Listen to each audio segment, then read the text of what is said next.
So, we've known each other for a long time, and I knew that for this first episode, I needed to bring people I trusted, people who knew me, right? Because this topic today is all focused on the topic of passion fruit margarita served. You understand that? And I really want to just open it up for Jasmine and Indiana to discuss, just talk about who they are, what they're working on, right? Because I can't talk all the time, because y'all know I can talk all the time, right? So I think we can all talk all the time. Right? Yeah. So let's go to my left right here, my hitter, my everything, Miss Jasmine.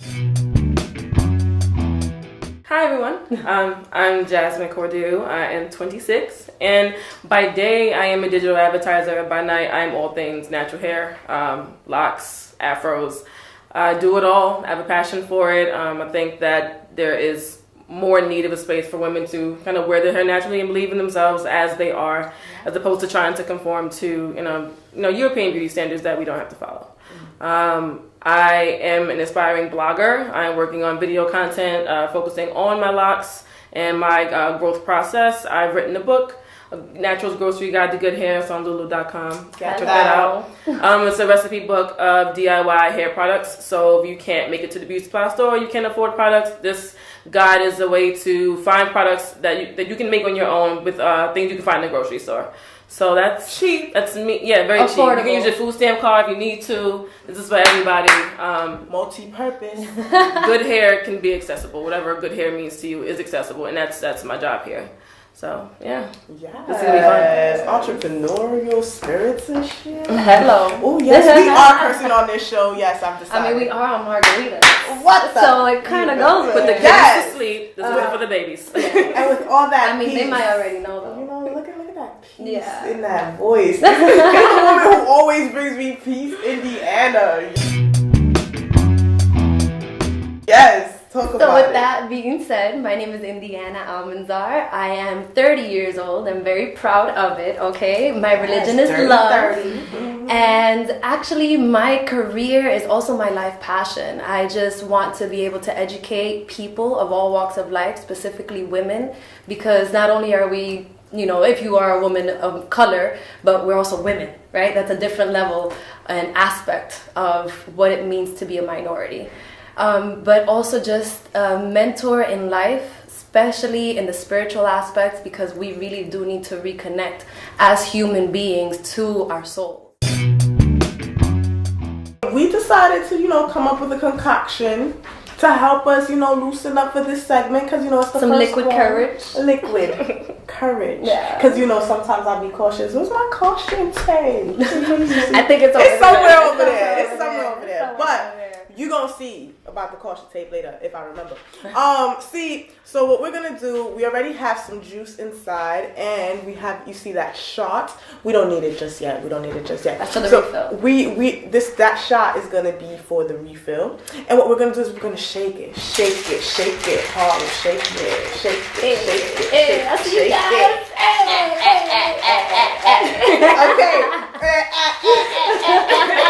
Okay. We haven't even started yet. A lot of times as women, we have to sacrifice. We sacrifice, our weight. We sacrifice our earnings, ourselves.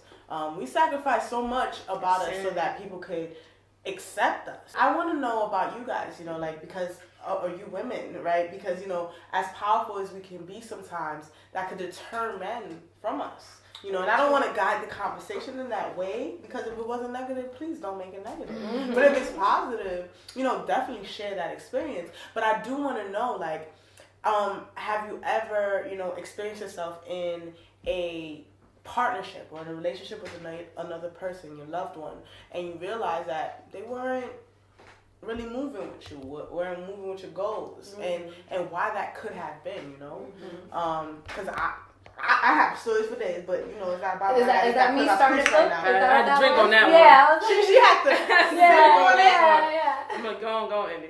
Yeah, I was like, was that the I started look, or you want to start it? You can go on. Go on. I'm chatting. She said, go on, because we about to chat. Literally. Yes yes, no. So the more that I keep learning about vibrations and energy, it's changing because I really do believe now. It's one of my very firm beliefs. Thank you. I want to hear you go here. It's one of my firm beliefs that Oh God. Go ahead. We go on it. We are number 3. That's Okay. That's Margarita. That's 3. it. No, I can't go past 2. Go ahead. I can't even open my eyes right now. That Janita's coming out. Wait. Okay, go ahead. But I am a very firm believer that we create our own reality. True. And we attracts like, right? We're magnets. A lot of my past relationships, I wasn't believing in myself for whatever reason. I've always been incredible, and I can say that now, and I can toot my own horn now because I've been doing all of that spiritual work. But before, I kind of doubted it. I always questioned it, where it's like, am I doing enough? Or am I enough? Or am I good enough? Do you want me? Am I worthy? And I think that we look for that worthiness outside of ourselves. Yeah, you were like about to take it out.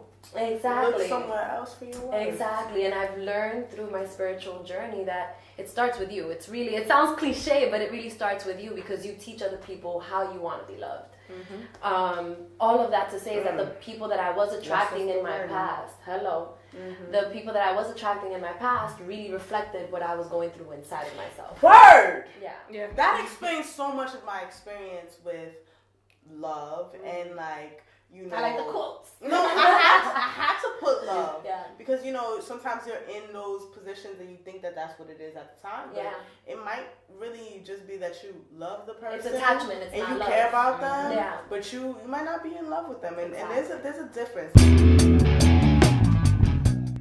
Anyway, back to Margarita on Margaritas. Second round. Literally. Second, for real. For real. That too. Mira, okay, so we were going into showing showing our thing that brought us the most womanhood of 2018. I gotta slow down because if I'm gonna host this, I can't be drunk No, we can't get slapped. We can be happy, not slappy. We can be There's happy, a difference. Happy, not slappy. Thank you. Keep it cute Keep or it put cute. it on mute. Back to whatever that was. I asked Jasmine and Indiana to bring in 2 things that define their womanhood. And I want to give them the opportunity to share what those things are. So let's start with Indy this time. Yes. So I actually brought my yoni eggs. I don't know if you can see them right there. We're going to put my yoni eggs right there, all for you to see, right? So explain what a yoni egg is. Yes, because a lot of people might not know. Mm-hmm. So a yoni egg. So yoni is another word for womb or uterus or your vagina, whatever you want to call it. Nana, punani. We can get into vagina monologues a little bit. Keep it. Yes, vagina warriors right here. Tight. We be and gentlemen, because there are some warrior men. Thank you for that. Warrior. They be like, girl! So the yoni egg is actually a very old tradition. It comes in 3 different sizes. You only see 2 because I'm on my last one, guys. Hey. Public for Hello. Seriously. And they come in different stones. I got mine in rose quartz because so with yoni eggs, it serves for different purposes. It helps for lubrication. It helps to strengthen your pelvic walls. But also, depending on the stone that you choose, you can also do affirmations with your yoni egg. So it's also, every time that you do a Kegel, holding it up, you're bringing yourself back into the now, being more present in the now, but also reminding yourself of whatever that affirmation was that you put it in there with. And mine, I chose specifically rose quartz because I'm trying to heal, or I have healed a lot of my past traumas as a female. I feel like majority of us, I don't want to speak for everybody, majority of us have sexual traumas. And I want to bring the love back into my life, specifically unconditional love, not only for myself, but for everybody around me. And every time that I do a Kegel, or it's like a little reminder, because they also say, the Buddha says, you have to love your enemy. Your enemy teaches you a lot of things, say that. And they make you aware of things that you have to heal, because the people around us are only a reflection of us. So whenever I see someone that I'm like, there's something that I don't like about you. What is it that I need to heal? And I just reconnect to that unconditional love, because that is an affirmation that I put in every time that I put in my yoni egg. You know, that yoni egg is something I may want to try. Trust me, you do. You know, like when I'm ready, when the time is right, definitely. Yeah. And at first, you know, I started with the medium. With a lot of that. I started with the medium because, you know, I haven't given birth yet, and obviously different vaginas, different sizes. You know, but all beautiful. I'm down. Yes. Mushy, Hello. Different colors too. There we go. Yes, we could get into all of that. But I'm down to my small because you know, size. women like us, girls like us. Hello. It's fat. Punan. Thank you for that description of your yoni egg. And actually explaining it in a way that I understand it better, right? Because at first I didn't understand it as well as I thought. You know, I just always had girls talking about it around me, and I'm like, listen, they put it in their pussies. And, you know, I'm sorry for the word pussy. No. Reclaiming cunt. I say pussy all the Thank time. you, That's why Eva. like, We love you. I love my pussy. Hello. Anyway, but you know, let's go on to Jazz. What is that piece of you or that thing that you bought that is all womanhood, right? Oh. My hair. Hello. Look at that. You saw that flip though? I appreciate the flip. This is my crochet. Hello. The same time is important. Yes, it is, because it's I'm twisted sorry, I even too. touched So it without imagine if it wasn't asking. twisted. My Yeah. bad. How do I ask? You know you good. You been about it. Touch that. You been about it. Always ask. I was there for the beginning. I remember when you cut that off. Then you said, "Let me do this." So my journey. I've been natural for 7 years. Just crazy. My journey always, it began as a kind of like social experiment. I remember telling my friends that I was gonna go natural. All of them were just kind of like, well, "What are you gonna do with your hair? What's it gonna look like?" Then when I big chopped, because I definitely did that, I had this much hair. I got jokes. It was for days, right? For but you time. did the jokes yourself a lot of the time. I had to. I'm a big fan of laughing at myself. But long story short, so I just laughed. I ain't make the joke. No, you good. But you know, long story short, I just find that I found a strength in myself going natural. I found a strength in myself, especially locking my hair. Locks are generally thought of as a very kind of masculine hairstyle. There's a lot of kind of like strong connotations, mostly negative, that kind of come with having locks. And what kind of negative? I mean, well, we're gonna start by what people call them, dreadlocks. There's nothing to dread about my hair. My hair isn't dreaded; it's locked. The process is called locking, not dreading. Dreading, obviously, you fear it. You are it's a negative kind of connotation around that, and so which is why I don't call my hair dreadlocks. They're locks. So you know, and the whole idea of them being unprofessional, not sexy. I think that in me growing my hair, and I grew mine out, I didn't have extensions, so I had this much hair when I started, and kind of going through that process and seeing how people reacted to me and how I reacted to myself in response to their reactions. And redefining yourself through it. Absolutely. That allowed me to find a strength in myself and also to find myself sexy. You know, I find that my hair is beautiful, even in its short frizzy stage to where it is now, which is like broad strap length. I'm very proud of that. But you know, I find a strength in that, and that is something that defines my womanhood. My womanhood is strength. I am navigating what it means to be woman in an environment that wasn't necessarily so obvious. We have traditional ideas of what womanhood is cooking, it's cleaning, it's getting dolled up. But I also had kind of like the other side of it where it's just kind of being strong, having that that disconnect with yourself and the rest of the world, because you kind of have to put on this front. I kind of see it from both angles. So my hair allowed me to kind of find my happy medium and define what womanhood is for me. Yeah. So, and shout out to these. 4 margaritas in or 3 margaritas in? I think it's 4. Did we but lose count? It's 3. I think it's 3. This is 3. This is definitely, for me, it's 3. I know for a fact it's 3. You might have not seen me do that refill. No, I saw the refill. The refill's the third one. So it was the third one? So I think it's every intermission we do it. So we're on the 3rd margarita. I think I is on number 4. Okay. Well, yours is a little stronger. We was definitely talking about this. Mm-hmm. This is my womanhood. Because women in my family.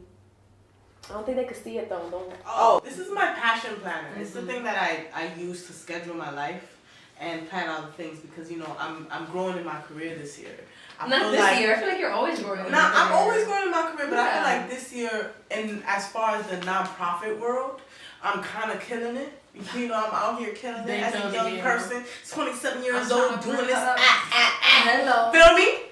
You know, but the Passion Planner is what I use to do that. Shout out to thepassionplanner.com. Go ahead and look for that because it's been helping me keep to my goals.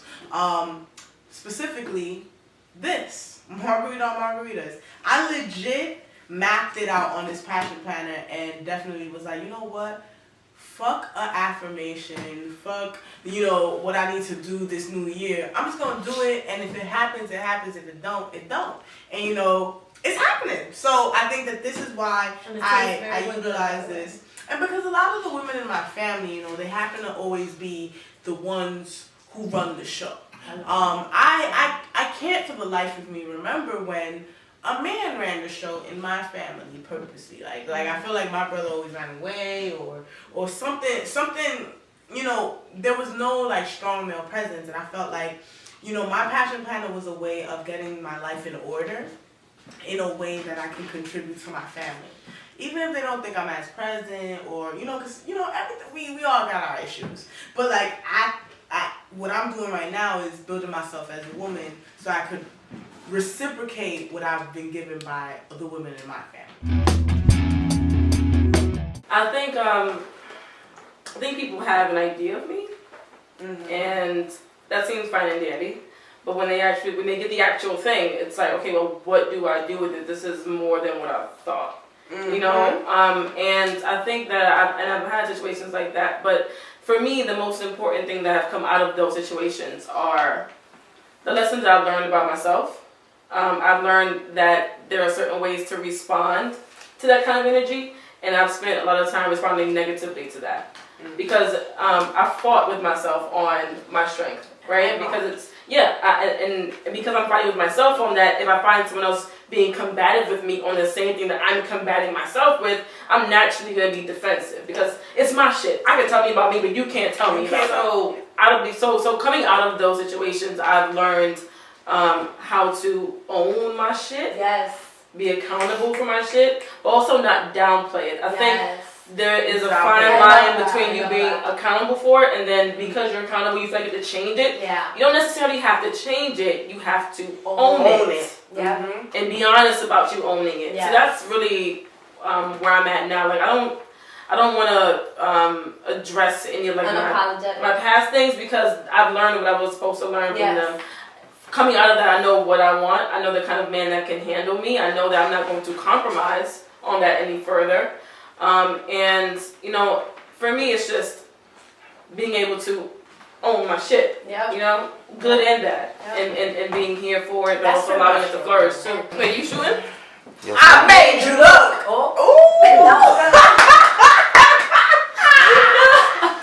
That's how you know it. We're both feeling it. What is, you know, an advice that you can give to young women like us, you know, our millennial counterparts, you know, regarding those kinds of situations? Because, you know, we are ending the show, and I just want to end on a positive, like, how do we face that adversity? You want to go ahead? I can. Okay, I'm going to probably give the more aggressive, ratchet answer. Own your shit. And stop, and don't be afraid of that. Double tap that. Own your shit. Listen, like Lisa's and Meryl, that would be in my rainbow. I know that piece of advice can become dangerous because, you know, you find yourself owning your shit and you lose a job, right? But I feel like nothing is a loss. You know what I'm saying? When it comes to stuff like that, because that's just a part of your journey that you have to go through in order to learn your lesson, reevaluate how you do things, and then move on. But at the same time, you have to own your shit. Always reevaluate, always check yourself, own your shit. Stop being scared. And because, I mean, at the end of the day, like, you can't blame others for the way that your life turns out. You make every decision. I mean, there are obviously factors that play a role in that, but you gotta learn how to maneuver. How long are you gonna make your excuses the excuse? And I'll say this much, I'm gonna build on what Jazz just said, and I completely agree. Own your shit, own your truth, whatever that may look like. But I'm gonna go ahead and add the whole reflection piece that you're talking about, because it is very important for us to reflect on ourselves, right? Where it's like, okay, I'm owning my shit, but it's like, is this really my shit, or am I just in my bag of feelings right now, right? You gotta differentiate that. Yes, because and that's where the reflection piece comes Absolutely. in. And I just saw The Last Jedi, the Star Wars The Last Jedi, and I'll step over that. oh Heard my it's a God, black no, guy. you had like because I'm obsessed with symbology, and he said, I'm not gonna say who, but there was a line that said basically, if you strike me down in anger, I will live with you forever. In the sense that whatever you do and whatever vibration that you put into it, it's what's gonna haunt you or what's gonna thrive you. So if you're owning your shit in a positive way, where it's like, no, it's really is what I believe in, and this is really my truth, then yes, and go ahead and do that, because it's only gonna thrive whatever your goal is, whatever your passion is, your passion for, right? Own your shit and reflection. Yeah, it's a balance. Own your shit and reflect. Yeah. Right. My thing is also follow your dreams while doing Yeah. that. You gotta do what stays true to you. Yes. If you're not doing what you're passionate about, then what the fuck you living for? You know, at the end of the day, that's what I say to my students when I keep it real with them. That's what I say to my friends. That's what I say to myself when I'm looking at myself in the mirror. I put nice little post-its on my mirror when I'm home, and I definitely talk to myself. You are beautiful. You are going to be a director one day. You're going to be the CEO of your own company. Because honestly, the brand that I have, everything that's in my brain, everything that's in their brain, no one can do it but us. And the time is now. And you were born in your body for you. And if anything is going to stop us, it's not going to be because we're a woman. It's not going to be because we're of color. It's not because of anything. It's going to be because you didn't do it. Yes. And if you don't do it, this is what this is. Margarita on Margaritas. I could have sat on it. I was going to sit on it a little longer because I've been saying I wanted to do this for 2 years. I sat on it. I was like, you know what? Let's just do it. And look at this. I hope you like this episode. We are clocking out now at a nice 1:11 a.m. on our third Margarita first show. Hope you tune in to the next episode. Margarita on Margarita. Till next time. Till next time.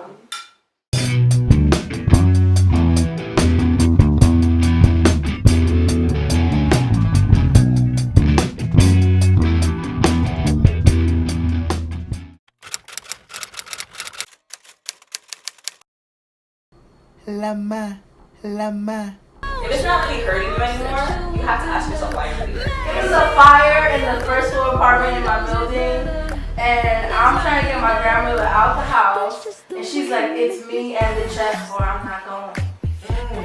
You like, you guys fucking strange.